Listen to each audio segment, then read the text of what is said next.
Sally, how excited are you about the latest announcement by the governor and public education department regarding lifting the mask mandate? I'm excited for our kids, and it's not just the mask. It just is a sign that we are trending in the right direction, and we're getting to the finish line. So, I don't want to always just focus on the masks or focus on overnight travel. We need to focus on that our kids just had a great winter season. We're heading into the spring season. We finished our fall season, and we're continuing to go in the right direction, and that's what I would like to celebrate. So just to be clear, the first question everyone wants to get out there, do student athletes have to wear masks when they participate? That is a local decision. So as far as the NMAA is concerned, we are lifting that mandate. However, a school district or a school can make that determination that if masks need to be worn in their school, we will abide by and respect the decisions of the superintendent. So when does this new ruling start and take effect? It takes effect immediately. So you will see tonight's games. There may be some gyms that have masks on. There's maybe some that do not. Our officials are ready to pivot either way. And I know the communication between athletic directors will take place so that everybody is on the same page when the game begins. Does this new ruling, when it comes to masks, apply to activities as well as athletics? It does. People forget about activities, and we should not forget about activities. We have 30,000 people statewide that participate in activities. We just had an athletic director and an activities director meeting. This does apply to activities. The mask mandate, again, is local decision, so wherever that activity is being held at, they need to make sure that they understand whether they need to wear masks or they do not. But as far as the NMAA is concerned, athletics and activities are not required to wear masks. Do fans and spectators still have to wear masks, whether it be a basketball game tonight or the state wrestling or swimming tournament this weekend? That's a local decision. Again, we need to respect where the event is being taken place. Currently, as of right now, we have reached out to Albuquerque Academy because we have girls swimming on Saturday, and we have reached out to the Rio Rancho Event Center and the city of Rio Rancho, and the mask mandate for our state swimming for the girls on Saturday and our wrestling have been lifted. With swimming and diving, you mentioned that event. For the boys, we had ticket limitations. Will that still be the case for Saturday in spectators? That still will be the case. We have lifted the mask mandate and we've lifted overnight travel. However, COVID is still active and we need to make sure that we're safe. Again, Albuquerque Academy, the natatorium, is not large enough to get a lot of people in there. So we will still abide by the same spectator, limiting the tickets to, I always say 2 per athlete, but it really is a school. Like, for example, if there's 10 athletes, then that means 20 tickets, and however they want to disseminate them amongst their parents.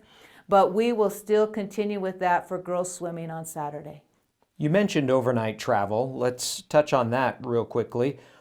What does that mean for athletics and activities? The decision on how many students are in a hotel room will once again fall back on the school. This is a local decision. Prior to this, the unvaccinated must be in a hotel room by themselves. We have now shifted, the public education department through the governor's office have now shifted that it is going to be a local school decision. You may have some schools that may have 2 in a room, some may have 4 in a room, some may still have 1 in a room. But again, that is up to the school, the superintendents, to make that determination.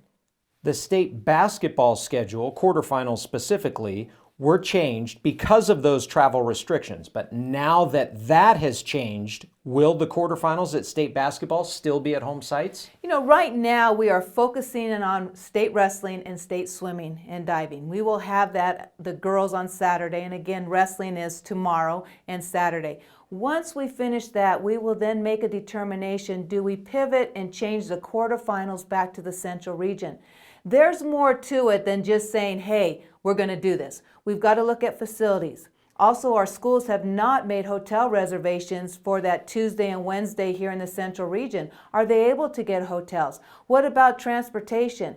When you have a state tournament, there is so much that goes on behind the scenes at the school district level. So we need to be cognizant of that and make sure that if we do bring the quarterfinals back to the Central Region, that everybody is on board and everybody will be able to accommodate every single person that is coming to the Albuquerque area. So for that, we will make that determination next week. After state basketball, we'll have state spirit. Will the schedule for state spirit be changed? That will remain the same. You know, with the schedule for spirit, we had Friday for cheer and Saturday for dance. Ironically, the coaches voted to do 2 routines in one day, whether we had COVID or not. So the state spirit championships will always be run this way, where it's a one-day event, so that we will not have to change the state spirit championships. Again, Friday is cheer on March 18th and Saturday is dance on March 19th. What about stunting and those restrictions? Have they changed for spirit? We are so far into the season, and they have already done all the routines for state. They will be able to remove the masks, again, local decision, but they will be able to remove the masks, but we will not lift the stunting restrictions. It is just too far, too close to the state championship for them to pivot in that direction and it be fair across the board.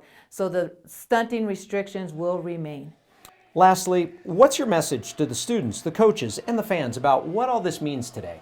I think first of all, JP, I'd like to thank the athletic directors, the superintendents, our coaches, our athletes, our officials who have gone the extra mile to make sure that we get to the finish line. You know, we're not there yet. COVID is still active. It is still here. So my message is, let's get to that finish line to finish winter sports, and then we can work on spring sports. We were able to have a fall season. We're almost done with winter season, and then we go to the spring season.